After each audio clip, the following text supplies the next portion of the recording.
ఓం నమో నారాయణాయ. అందరికీ నమస్కారం అండి. మనము వైశాఖ పురాణాన్ని పారాయణం చేస్తూ ఉన్నాము. అందులో నాలుగో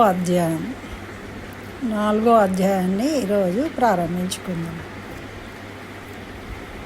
నారదుల వారు విష్ణుమూర్తి శ్రీ మహాలక్ష్మికి చెప్పిన విధంగా నారదుల వారు అంబరీష మహారాజుకు ఈ వైశాఖ పురాణాన్ని తెలియజేస్తున్నారండి. మనం కూడా దాన్ని ప్రారంభించుకుందాం. నారాయణం నమస్కృత్య నరం చైవ నరోత్తమం దేవీం సరస్వతీం వ్యాసం తతో జయముదీరయేత్. అయితే అంబరీష మహారాజు చక్కగా దానాల మహత్తును, వాటి ఫలితాలను మంచిగా తెలియజేసిండ్రు. నాకు చాలా ఆనందంగా ఉంది నారద మహర్షి. మరి వైశాఖ మాసం యొక్క ధర్మాలను ఏ విధంగా ఆచరించాలి, నాకు దయ ఉంచి వివరింపండి అని అంబరీష మహారాజు నారద మహర్షిని కోరిండు.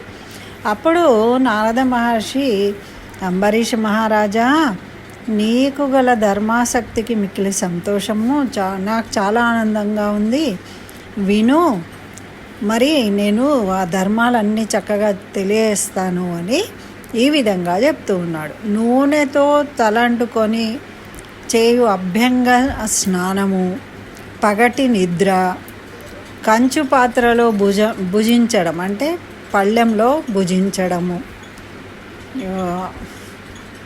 మరి భుజింపడము అంటే వ్రతము ఆచరించువారు ఈ ధర్మాలను పాటించాలి అని ఇక్కడ నారదుల ఉద్దేశం అన్నమాట.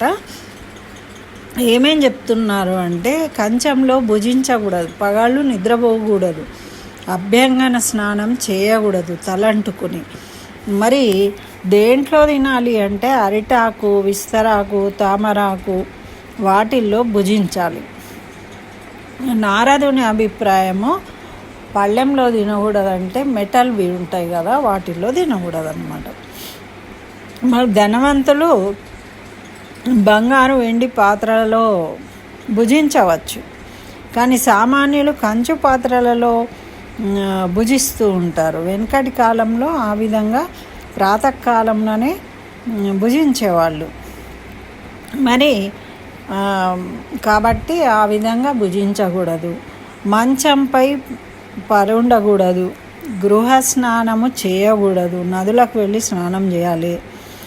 మరి నిషిద్ధములైన ఆహారాలు అంటే ఉల్లి, వెల్లి, మాంసము, మద్యము ఇటువంటి ముట్టుకోకూడదు, భుజించకూడదు అనే ఈ 8 నియమాలను పాటించాలట. ఏమేంటి మళ్ళొకసారి చెప్పుకుందాం. మనకు కూడా గుర్తుండాలి కాబట్టి, అభ్యంగన స్నానం అంటే తలకు నూనె అంటుకొని తల స్నానం చేయకూడదు, పగలు నిద్రపోకూడదు, కంచు పాత్రలలో అంటే స్టీలు, ఇత్తడి ఎటువంటి ప్లేట్లైనా కూడా వాటిల్లో తినకూడదు, విస్తరాకులలో తినాలి. మరి ఇంకా ఏం చెప్తున్నారు అంటే, తినకూడని పదార్థాలను తినకూడదు, మంచంపై పరుండకూడదు, ఇంట్లో స్నానం చేయకూడదు. అంటే ఇంట్లో స్నానం చేయకూడదు అంటే నదిలో స్నానం చేయాలి అని. అంటే మనము వ్రతంగా నియమం పెట్టుకున్నప్పుడు ఇవన్నీ పాటించాలి. మరి ఉల్లి, వెల్లి, మాంసము అటువంటి నిషిద్ధమైన ఆహార పదార్థాలను భుజించకూడదు. ఈ 8 పాటించాలి. మళ్ళీ 2 సార్లు భుజించకూడదు, పగలు మాని రాత్రి అందు భుజించాలి. ఈ వైశాఖ మాసంలో మనం ఒక పొద్దు ఉంటే మధ్యాహ్నం తిని రాత్రి మానేస్తాం కదా, మరి మధ్యాహ్నం తిని రాత్రి మానేయాలి. అంతేగాని మధ్యాహ్నం మానేసి రాత్రి భుజించరాదు. ఈ వైశాఖ మాసంలో తప్పకుండా రాత్రికి మానేయాలి. పగటి అందు భుజించి రాత్రి భోజనం మానాలి అని చక్కగా తెలియజేస్తున్నారు అన్నమాట. అయితే మరి వైశాఖ మాసం వ్రతంను పాటించే వాళ్ళు తామరాకును భుజిస్తే పాప విముక్తుడవుతాడట. చూడండి, ఏ ఆకులో తింటే కూడా దాని ఫలితాన్ని కూడా తెలియజేస్తున్నారు. తామరాకులో తింటే పాప విముక్తుడై వైకుంఠాన్ని చేరుతాడట. వైశాఖ మాస వ్రతం పాటించేవారు ఎండలో నడిచి అలిసిన వారి పాదములను కడిగి ఆ జలమును భక్తి శ్రద్ధలతో తలపై జల్లుకుంటే ఇది ఉత్తమమైన వ్రతము అవుతుందట.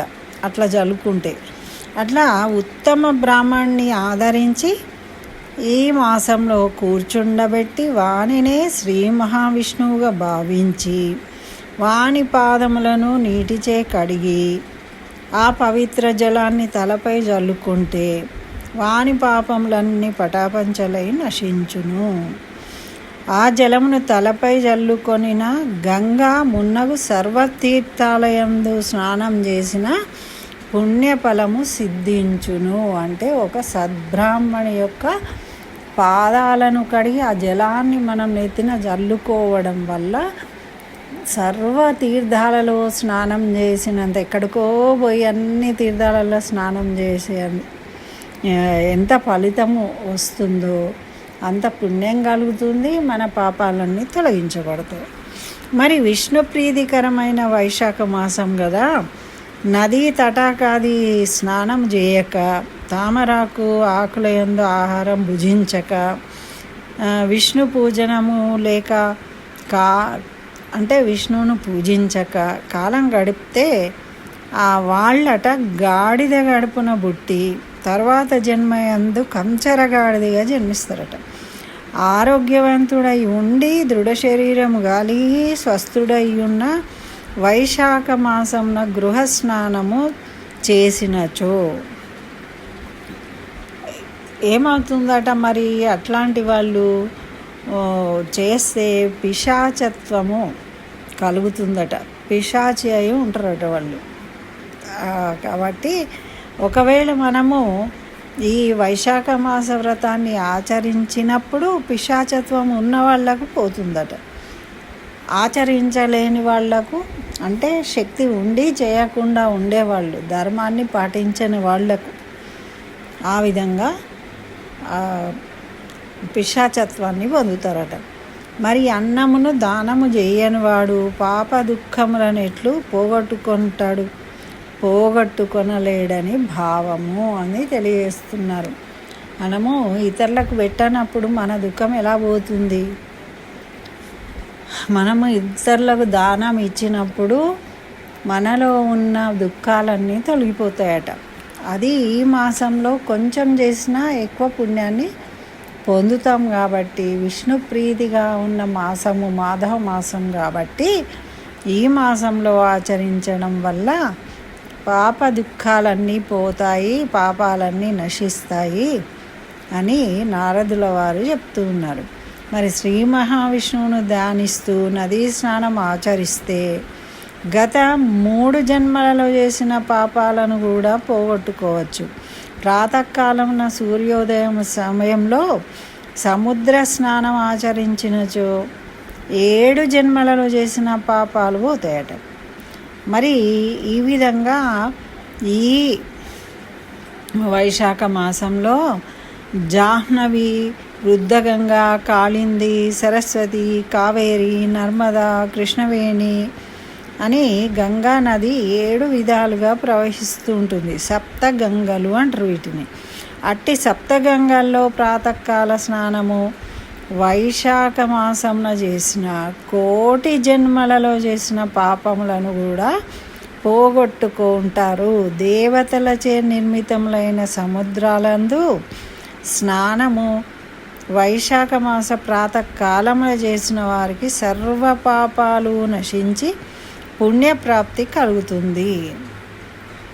మరి గోపాదమంత ప్రమాణం గల బహిర్జలమైనా సరే, అంటే బయట వైపు ఇంట్లో కాకుండా ఇంటి బయట నీళ్ళు లేవండి అంటే గోవు పాదము మునిగే అంత నీళ్ళున్నా కూడా అక్కడ వెళ్ళి స్నానం చేసినట్టయితే మనకు అంత తక్కువ జలమున్నా సరే అందులో స్నానం చేసినట్టయితే మనకు సర్వతీర్థాలు అందులోనే ప్రవహిస్తాయి ఈ మాసంలో కాబట్టి చక్కగా మన పాపాలన్నీ తొలగిపోతాయట. మరి ఈ విషయాలన్నీ గమనించి భక్తి శ్రద్ధలతో ఆ విధంగా స్నానం ఆచరించవలెను అని నారదుడు అంబరీష్ మహారాజుకు తెలియజేస్తూ ఉన్నాడు. మరి ఇంకా ఏముంటాయి అంటే రసద్రవ్యములలో కీర్తి ఉత్తమము. మరి రసాలు ఇది వేసవి కాలం కాబట్టట క్షీరము,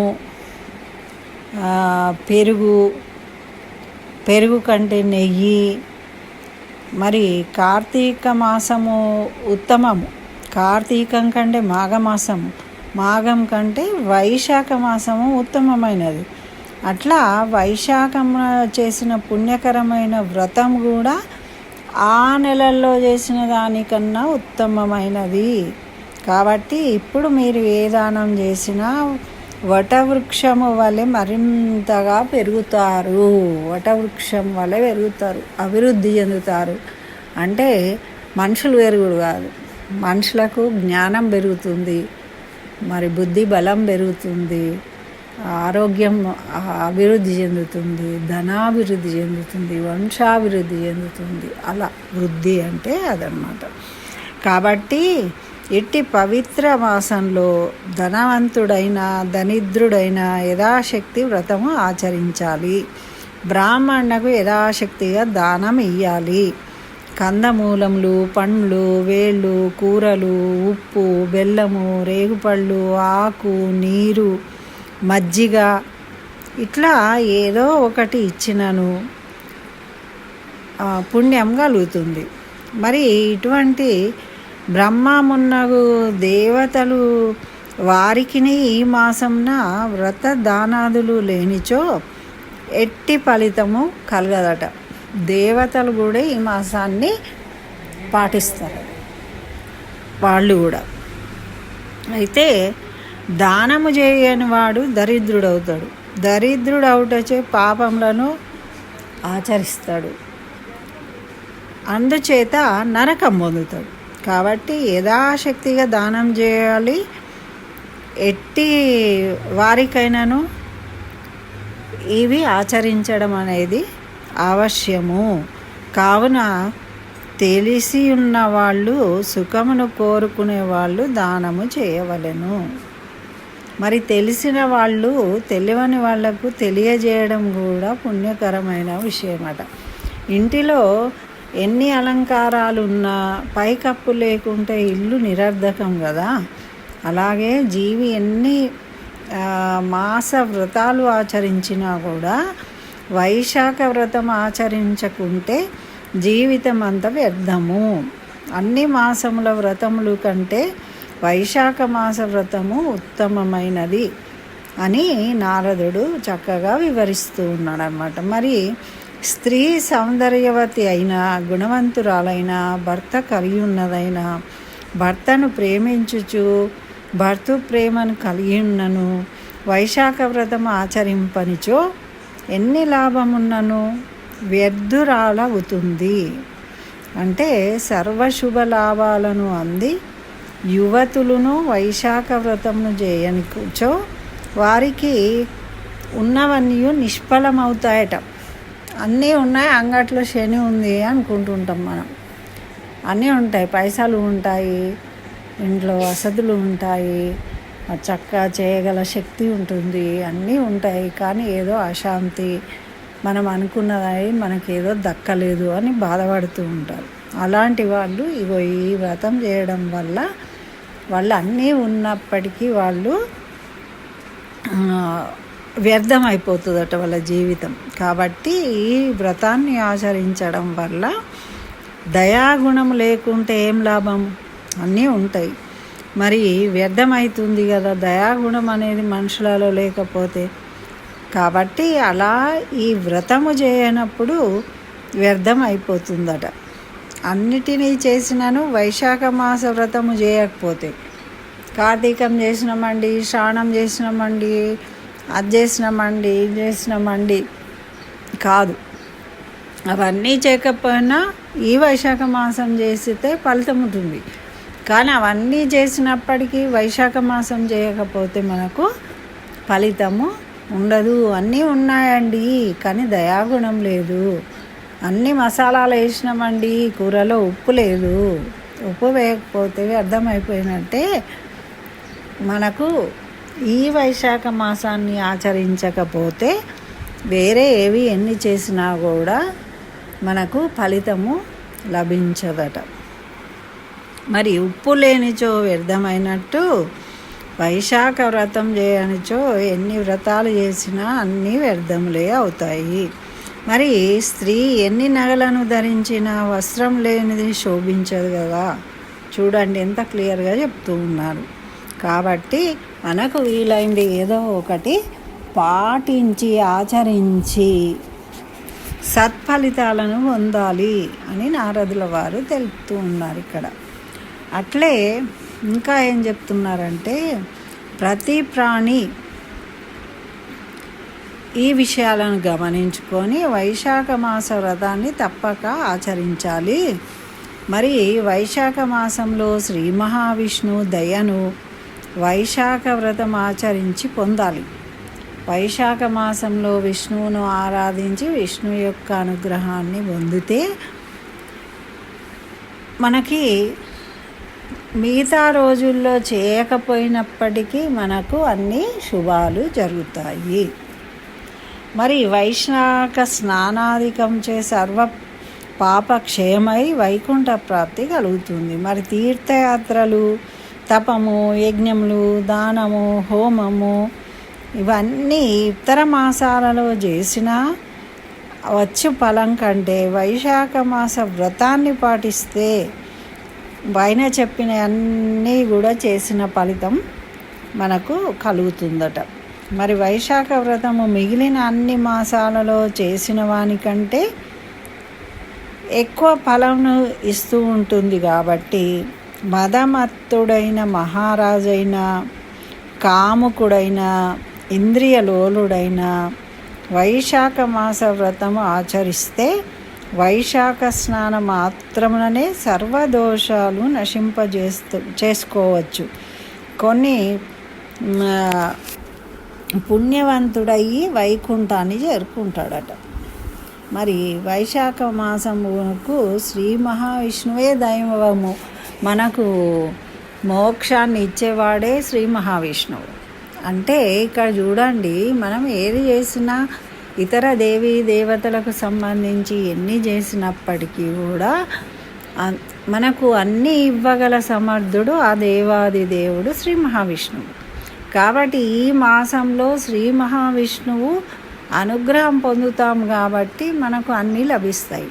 వేరే మాసాలలో చేసినప్పటికీ ఇంత ఫలితం రాదు అనడానికి అది ఒకటే కారణం అన్నమాట. వైశాఖ మాస వ్రతారంభంన స్నానం చేస్తూ శ్రీ మహావిష్ణువు ఇట్లా ప్రార్థించుకోవాలి రోజు కూడా. ఎట్లా? వైశాఖ మాస వ్రతారంభంన స్నానం చేస్తూ మధుసూదన దేవేశ వైశాఖే మేషగేరవనౌ ప్రాతః స్నానం కరిష్యామి నిర్విఘ్నం కురు మాధవ అని. తర్వాత వైశాఖే మేషగే భానౌ ప్రాతః స్నానపరాయణః అర్ఘ్యం తేహం ప్రదాస్యామి గృహాణ మధుసూదన అని ఈ మంత్రంతోనే అర్ఘ్యం ఇవ్వాలి. మరి గంగాయా సరిత సర్వా తీర్థాని చహరదాశ్చయే గృహ్ణీత మయా దత్తవర్ఘ్యం సమ్యక్ ప్రసీదద ఋషభః పాపినాం శాస్తాత్వం యమ సమదర్శనః అని ప్రార్థించి అర్ఘ్యాలని ఇవ్వాలన్నట. అయితే స్నానం ముగించుకున్న తర్వాత మడి పొడి బట్టలను కట్టుకొని వైశాఖ మాసంలో పుష్పించిన పుష్పములతో శ్రీ మహావిష్ణువును పూజించుకోవాలి. వైశాఖ మాస మహిమను వివరించి శ్రీ మహావిష్ణు కథను వినాలి, చదవాలి. ఇట్లా చేసినచో లోగడ జన్మలలో చేసిన పాపాలన్నీ నశిస్తాయి, మరి ఇంకా ముక్తి లభిస్తుంది. ఇట్లు చేసిన వారు భూలోకంలో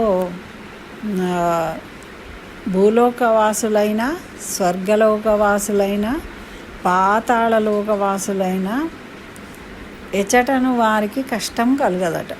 వారికి గర్భవాసము, స్తన్యపానము కలగవట. అంటే మళ్ళీ జన్మించే అవసరం రాదు, పునర్జన్మ ఉండదు, ముక్తి సిద్ధిస్తుంది. వైశాఖంన కంచు పాత్రలో భుజించకూడదు. శ్రీ మహావిష్ణు సత్కథలను వినని వారు, స్నానము దానము చేయని వారు నరకమునకే పోతారు. బ్రహ్మహత్య మున్నగు పాపాలకు ప్రాయశ్చిత్తము ఉంటుంది, కానీ వైశాఖ స్నానము వ్రతము చేయని వారికి ప్రాయశ్చిత్తము లేదట. కాబట్టి తప్పకుండా ఆచరించాలి. మరి తను స్వతంత్రుడై ఉండి, తన శరీరము తన అధీనంలోనే ఉండి, నీరు తనకు అందుబాటులో ఉండి, స్నానమాడ వీలున్నను స్నానమాడక, నాలుక తన అధీనంలో ఉండి, హరి అను రెండక్షరములను పలకక, నీచ మానవుడు జీవించి ఉన్న శవము వంటి వాడు అట. ఎంత ఘోరంగా చెప్పేసిండు చూడండి. ఇక అన్నీ అందుబాటులో ఉండి మనము చేయకపోతే చచ్చిన శవంతో సమానమట. మరి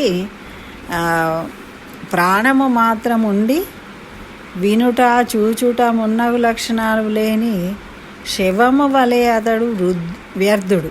వైశాఖంలో హరిని ఎట్లయినను సేవింపని వాడు పంది జన్మ ఎత్తుతాడట. పవిత్రమైన వైశాఖ మాసంన వైశాఖ వ్రతంను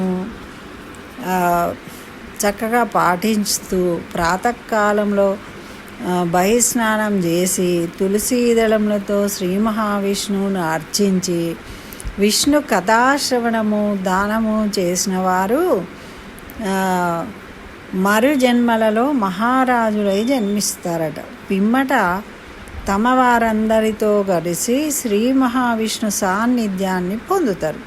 శ్రీ మహావిష్ణువును నిశ్చలమైన మనస్సుతో, సగుణమైన భక్తితో నిర్గుణమగును భావించాలి. అంటే సగుణంగా అంటే ఒక మూర్తి ఆకారంలోనో లేకుంటే భగవంతుడిగా ధ్యానం చేస్తూ భావించుకుని పూజించాలి. అంటే మనస్ఫూర్తిగా పూజించుకోవచ్చు, ధ్యానించుకోవచ్చు, జపం చేయవచ్చు. ఏదో రకంగా ఆ శ్రీ మహావిష్ణువును పూజించుకోవాలి ఈ మాసంలో. ఇవి ఈ వైశాఖ మాసంలో ఆచరించవలసిన ధర్మములు. ఓ మహారాజా, ఈ విధంగా తెలిసి ఆచరించకపోయిన వారు నరకమున పడుదురు. కాబట్టి చక్కగా ఆచరించి అందరూ ఫలితాన్ని పొందండి అని నారదుల వారు అంబరీష మహారాజుకు తెలియజేసిండు. వైశాఖ మాసం యొక్క ధర్మాలు, దాని ఆచరణ యొక్క మహిమను. స్వస్తి. జై శ్రీమన్నారాయణ. సర్వం శ్రీకృష్ణ చరణారవిందార్పణమస్తు.